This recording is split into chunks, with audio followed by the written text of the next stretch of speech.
1984 is about totalitarianism. A totalitarian government is one that tries to control every aspect of life. How people spend every minute of their time, even in private, who they can associate with, what they're allowed to say. A totalitarian government even tries to control what people think and what they believe. George Orwell wrote 1984 in the late 1940s. What he knew about totalitarianism was based on the Soviet Union and Nazi Germany. Those governments had come into being not that long before, and they weren't very well understood yet. What Orwell was trying to do with 1984 was to give his readers a clear picture of what life would be like if a free country like England were under totalitarian rule. 1984 takes place in London. The London in the book is a depressing place. There's never enough to eat, the food's disgusting, there aren't enough clothes or shoes or anything to go around, and the city is pretty dilapidated, except for these giant pyramid-shaped government buildings that rise above the landscape. There's some sort of war going on, though no one really understands what it's about. Rockets frequently explode in the streets and blow people to bits. The worst part is that the government is always watching everything people do. There are these posters of Big Brother, who's supposedly the leader of the government, that say, "Big Brother is watching you." There are thought police who have hidden cameras and microphones literally everywhere. The government can watch you in your home, through your TV screen, and you're not allowed to turn your TV off, ever. There are a lot of things you're not allowed to do in this society, and if you do them, the police might take you away and throw you into a forced labor camp. You're not allowed to have close friends, you're not allowed to be in love, you can't date or have sex with someone you like. You're basically supposed to save all your emotional energy for the party being the government. Then there are things you have to do. You have to watch the government programming on TV, most of its news, some of its exercises.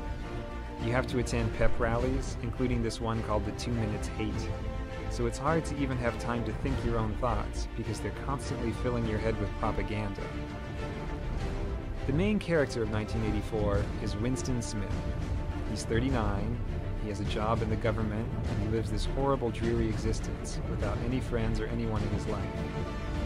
At the beginning of the book, he starts writing a diary to talk about how much he hates life in his society, even though writing a diary is one of those things you'd be killed for doing if you were caught. The diary is his place for thinking about his society. It's a place where he tries to imagine if life could possibly be different from the way it is.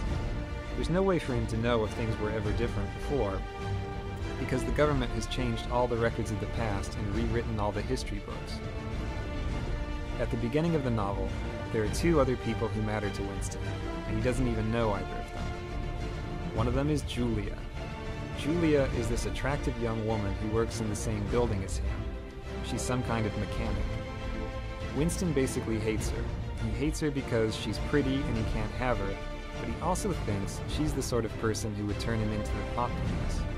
So he's afraid of her, but also sort of fascinated. The other person he's interested in is this portly guy named O'Brien, who's a member of the inner party. That means he's a boss, much higher up than Winston. Winston should be afraid of this guy, but he gets the sense that O'Brien is intelligent, so he has this yearning to be friends with him. He thinks O'Brien would understand how he feels about life. The book takes a turn one day when Julia slips Winston a note that says, "I love you." This note completely rocks Winston's world.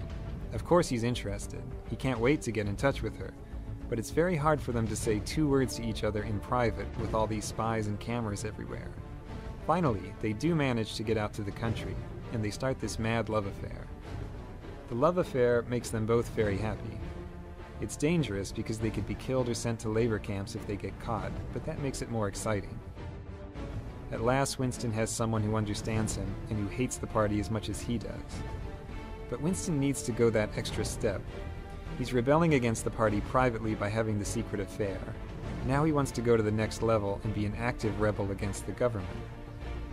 He gets his chance one day, when O'Brien invites him to his apartment to look at something work-related.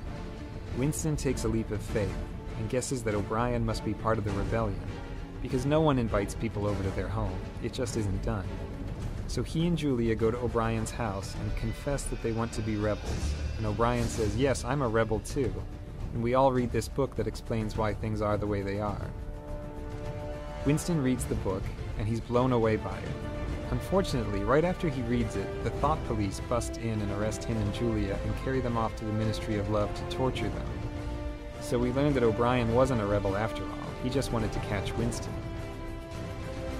In the Ministry of Love, they torture Winston in all sorts of horrible ways.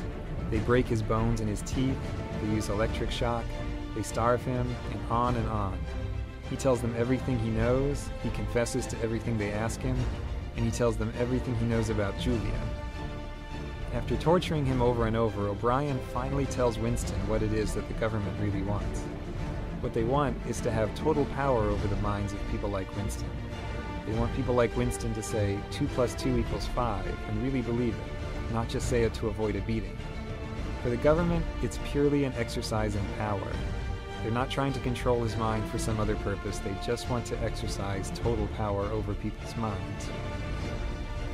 They finally do break Winston completely, in this place called Room 101, where they do whatever it is you're most afraid of. They lock his face into a cage and threaten to let these rats eat their way through his face. He has a phobia of rats, so he loses it and says, "Do it to Julia, not me," which is a complete betrayal of what's most important to him. The government has taken his last shred of integrity. After he does that, they let him and Julia go. The thought police don't care about them anymore. The two of them meet on the outside, but they can't love each other anymore.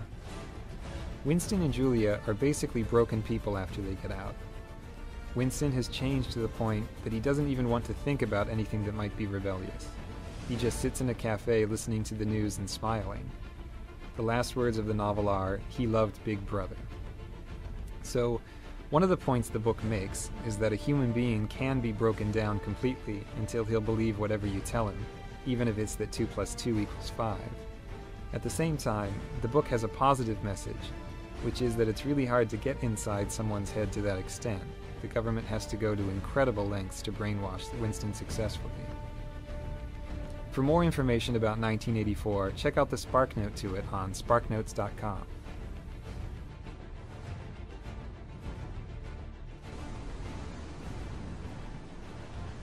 "1984 is, I believe, a quite terrifying masterpiece. So terrifying, in fact, I don't think I should like to read another like it." I am not absolutely dissatisfied with it. I think it is a good idea, but the execution would have been better if I had not been under the influence of TB when I wrote it. You once claimed that you have an ability to face unpleasant facts. Is that what you've demonstrated in 1984 by drawing an accurate portrait of the future? I think that allowing for the book being, after all, a parody, something like 1984 could actually happen. This is the direction the world is going in at the present time. In our world, there will be no emotions except fear, rage, triumph, and self-abasement. The sex instinct will be eradicated. We shall abolish the orgasm. There will be no loyalty except loyalty to the party. But always there will be the intoxication of power. Always, at every moment, there will be the thrill of victory, the sensation of trampling on an enemy who is helpless. If you want a picture of the future, imagine a boot stamping on a human face forever. The moral to be drawn from this dangerous nightmare situation is a simple one. Don't let it happen. It depends on you. Revolution is in our hands. It is up to us to put a stop to the tyrannical injustice that is forced upon us all. We will not conform to this corrupt totalitarian government. To the United States. We will no longer obey your fascist rule. We are anonymous. We are the ARM. Expect us.